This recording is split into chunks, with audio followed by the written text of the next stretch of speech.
بسم الله الرحمن الرحیم.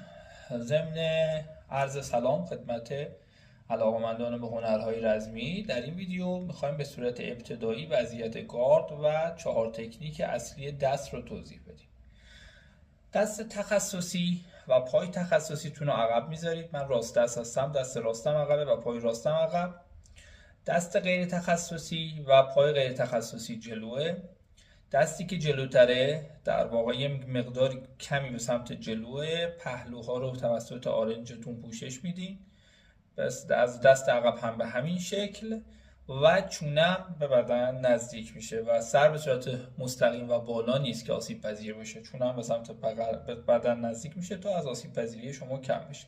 این گارد ابتدایی که معمولا در هنرهای رزمی مثل بوکس، کیک بوکس و مایتای استفاده میکنن با تغییرات اندکی. در مورد 4 تکنیک اصلی هم یکی یکی نمایش میدم خدمت عزیزان. این تکنیک جپه که همه اینها باید با کشیدگی دست، حرکت کتف و حرکت لگن زده بشه. این تکنیک جپه. این تکنیک کراسه، از بغل نمایش میدم. تکنیک جپ، تکنیک کراس. تکنیک بعدی تکنیک آپرگاده. آپرگاد از بغل.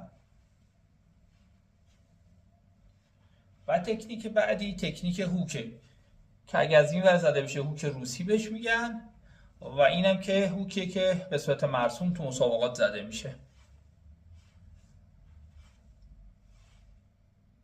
هوک روسی در مسابقات حرفه‌ای بیشتر زده میشه و معمولا در مسابقات آماتور بوکس زدن این ضربه قدغنه. انشالله که برای عزیزان مفید به فایده باشه. این تکنیک ها رو با سرعت بالاتر و به صورت کاربردی میتونید تمرین کنید. یا علی.